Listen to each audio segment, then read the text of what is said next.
tent encampments, people living on the streets of the cities and counties of the state of California is one of the biggest issues we're facing. Joining us this morning is State Senator Scott Wiener from San Francisco. This is a big issue in San Francisco, but elsewhere as well. And this week, you're proposed a bill that would basically require cities and counties, before they told somebody to move, they have to provide them with a shelter bed. That's a right to shelter bill. We have a terrible, terrible problem in San Francisco and throughout California, cities, suburbs with people who are homeless, sleeping on our streets, in cars, in tents, in parks, and they need a place to go. And permanent housing is the ultimate solution, but we have to have places where people can go inside and sleep.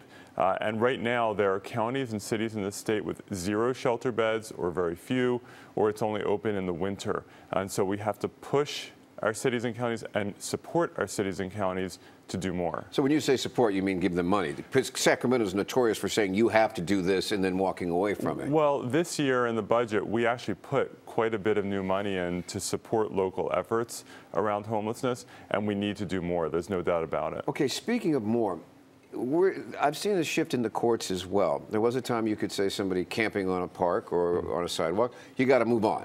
You're impeding the sidewalk. You're getting, you're violating the parking codes. Now we're adding on the idea that you can't do that unless you have a place for them to go. Are we going to be sheltering all the homeless in the state and more to come? Well, I think we need to try. And let's be clear, we do have recent court rulings that say you can't just tell someone not to sleep on the street if you don't have a place for them to go. We've always taken that approach in San Francisco. Our sit-lie ordinance, our ban on tents on sidewalks are both conditioned on having a place for the person to go. But in the meantime, if, let's say you're a smaller city or something like that, and somebody opts to set up a camp in a park, something like that, and you say you can't be there, and they say, well, put us up, and we don't have a place for you to put up, they just stay there? Well, particularly for our smaller cities, they're going to require a lot of support, and we also, this is a regional issue as well. So you just want to make sure that someone has somewhere to go, whether it's in that city or in the city next door. There has to be something that's accessible for people, because right now there are places in the state, quite a few, where there are few, if any, places for someone to go if they're homeless and then they sleep in their car. But how can you ever, but if more people come, if it continues to go on, you're going to be constantly playing catch up. How much are we going to put out on this? Well, but our homeless population has been increasing in California. It's huge. And to be very clear, and I have another bill on this, we have to fix the housing shortage in California so that people don't become homeless in the first place. So we are playing catch up right now, and we do need to invest resources with the understanding that the ultimate goal is to have enough housing for everyone. Okay, let's keep on that housing theme. Can you stick around? Because I want let's talk about housing next, because that's another conundrum that's facing Sacramento. How much of the housing should be in the cities, and should suburbs allowed to be suburbs anymore, or do they need to get more dense? Densification. It's a word we're hearing more of, and you're going to hear more of it in the years to come. Joining us is State Senator Scott Wiener.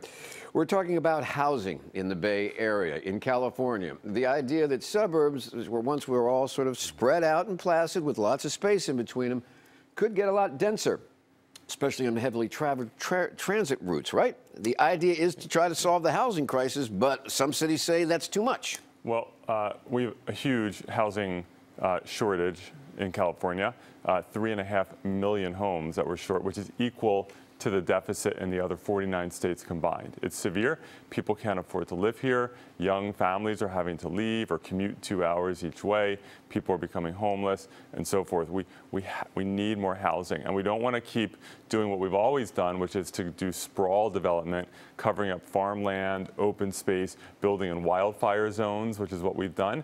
We need to have our housing near public transportation and near jobs, so that people can either take transit or, if they drive, have a 20-minute commute instead of an hour-and-a-half commute. And that means allowing small to mid-sized apartment buildings in our existing cities. What I hear from your counterparts in suburbia is, San Francisco's got a housing shortage and a worker shortage. Build more housing there. Why do we have to why do we have to provide housing for your jobs? Well, that's an absurd sentiment, and I don't say that lightly.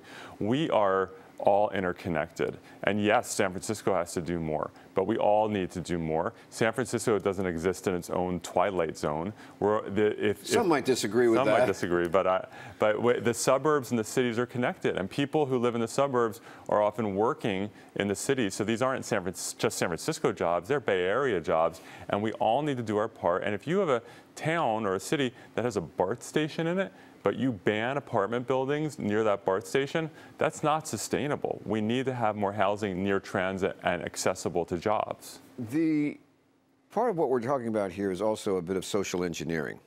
You're asking people to live in these 2-bedroom or 3-bedroom apartments, possibly families.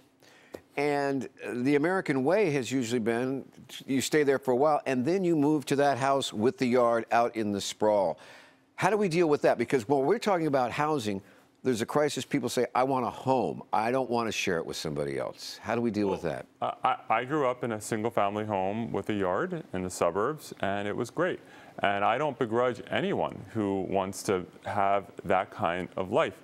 But we have to ask ourselves, who can afford that kind of life in the Bay Area anymore? When you look at the cost of single-family homes in many parts of the Bay Area, most people can't even think about doing that. So we are getting ourselves to the point that only wealthy people are going to be able to live here.